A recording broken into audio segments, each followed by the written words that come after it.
Hello, আসসালামু আলাইকুম। আমি এই মুহূর্তে আছি গাবতলীর পশুর হাটের এখানে। তো বুড়িগঙ্গার যে শাখা নদীটা আছে এটার পাশেই আমি এখন আছি। এখান থেকে আমরা এখন হাটে ঢুকবো। তো হাটের টোটাল পরিস্থিতিটা দেখার চেষ্টা করব। তো চলুন আমরা একটু হাট থেকে ঘুরে আসি।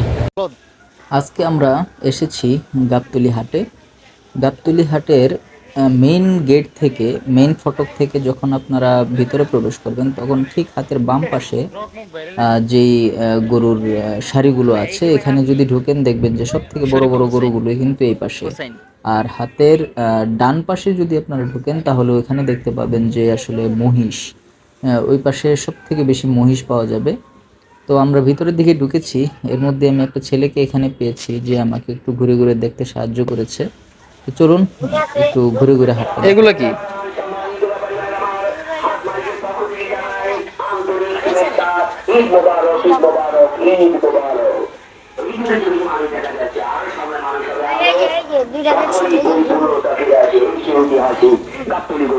যমজ গরু দুইটা।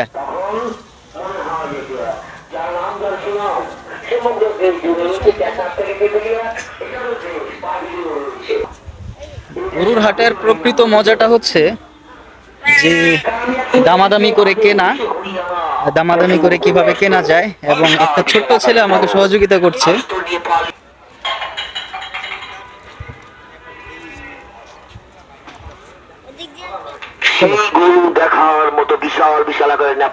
তো এটা হাতের বাম পাশ থেকে যখন আমরা একটু ভিতরের দিকে ঢুকছিলাম, এটা হচ্ছে মেন গেটের ডান পাশের সাইড। এই সাইডে যখন আপনারা ঢুকবেন তখন কিন্তু যা দেখতে পাবেন সবই হচ্ছে মহিষ। এখানে বেশিরভাগই মহিষ পাওয়া যাবে। আর যারা মহিষ পছন্দ করেন অবশ্যই মেন গেট থেকে ঠিক হাতের ডান পাশে চলে আসবেন। এখানে যত দূর আপনারা যেতে পারবেন সবটুকুই থাকবে হচ্ছে মহিষ। এখানে সারা 12 মাসই এখানে মহিষ বিক্রি করা হয় এই পাশটাতে। তো আমরা একটু ভিতর দিকে যাওয়ার চেষ্টা করি।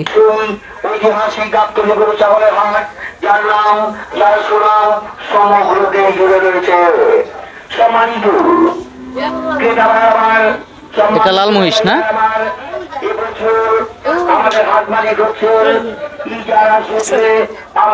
এদিক দিয়ে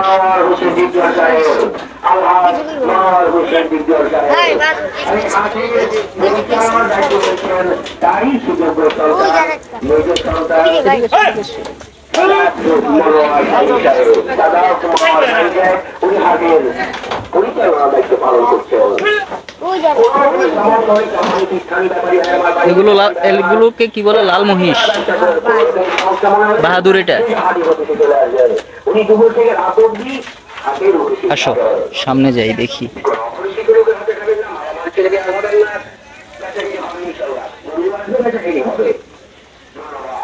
এই পাশে যা আছে সব মহিষ, আবার গরু আছে।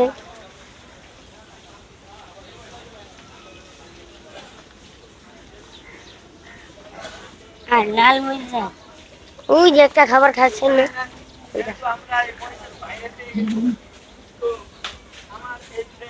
কি কাকা কিছু কথা কইবা?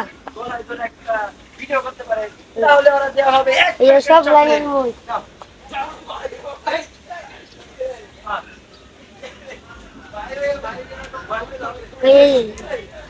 এটা হলো বিদেশি।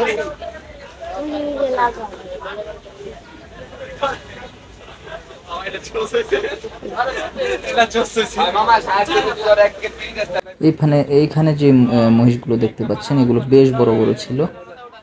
এখানের মহিষগুলোর এক একটা শিং, প্রায় একটা শিং আছে যেটা 2 থেকে 2.5 ফিট লম্বা লম্বা। যদিও ক্যামেরাতে এত বড় মনে হচ্ছে না, কিন্তু আসলে বাস্তবে এই শিংগুলো অনেক বড় বড় ছিল।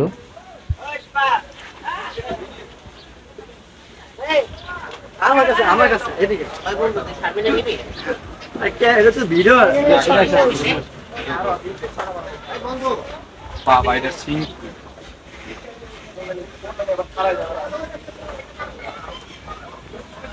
ছাইরে না থাকে,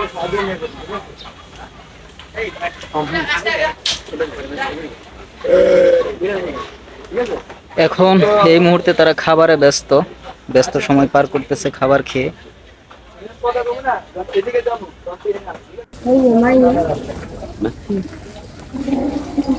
এই পাশে যে গরুগুলো দেখতে পাচ্ছেন এগুলোর পরিচর্যা করছেন একজন মহিলা। তো এই গরুগুলো চুয়াডাঙ্গার গরু, জিজ্ঞেস করেছিলাম তাদেরকে, তারা চুয়াডাঙ্গা থেকে এসেছেন গরু হাটে নিয়ে। তবে ওনারা সারা বছরই নাকি এখানে গরু বিক্রি করে থাকে।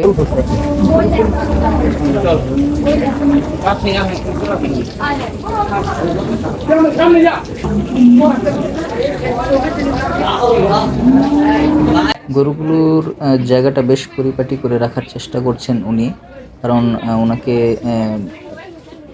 জিজ্ঞেস করেছিলাম যে আসলে এই গরুগুলোকে তারা কিভাবে রাখে। তো উনি বলল যে আমাদের এই জায়গাটা একটু উঁচু করে রেখেছি, আর তাছাড়া এখানে যেন ময়লা পানি বা ওদের যে গোবর এগুলো যেন জমতে না পারে, তো এর জন্য আসলে এখানে পরিষ্কার পরিচ্ছন্ন করে রাখা। এই পাশ থেকে যখন ছাগলের মানে মেইন ফটক থেকে যখন বের হতে চাচ্ছি, তখন এই পাশে দেখতে পাচ্ছিলাম যে গরু নিয়ে আসছে, মানে এই গরুটা বিক্রি হয়েছে। তো এটা পরবর্তীতে জানতে পারলাম যে 1,65,000 টাকা এই গরুটি বিক্রি হয়েছে।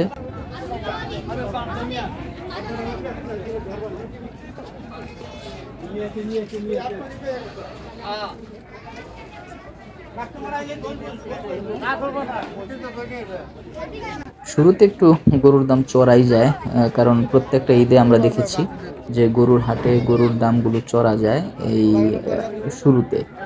তারপরে আস্তে আস্তে মানুষজনের মানে ক্রেতার সমাগম বেশি হলে আস্তে আস্তে গরুর দামটা স্বাভাবিক হতে শুরু করে।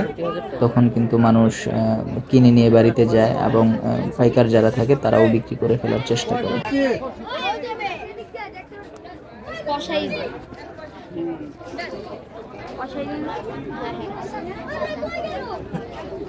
গরুর হাটে দামাদামিটা একটা সৌন্দর্য, একটা আর্ট, কারণ গরুর হাটে খুবই দামাদামির দৃশ্যটা খুবই ভালো লাগে। আমরা অলরেডি এক্সিট করে যাচ্ছি, গরুর হাট থেকে বের হয়ে যাচ্ছি। তো আমাদের সাথে ফার্স্ট থেকে যারা ছিল এখন পর্যন্ত তারা আছে। তো এখন বের হয়ে যাব। যারা ভিডিওটা দেখেছেন অবশ্যই সাবস্ক্রাইব করে পাশে থাকবেন। হ্যাঁ, ও বলে দিচ্ছে। যাই হোক, ওদের সাথে কিন্তু এই হাটে এসে আমার পরিচয় হলো। আসসালামু আলাইকুম, আল্লাহ হাফেজ। আল্লাহ হাফেজ।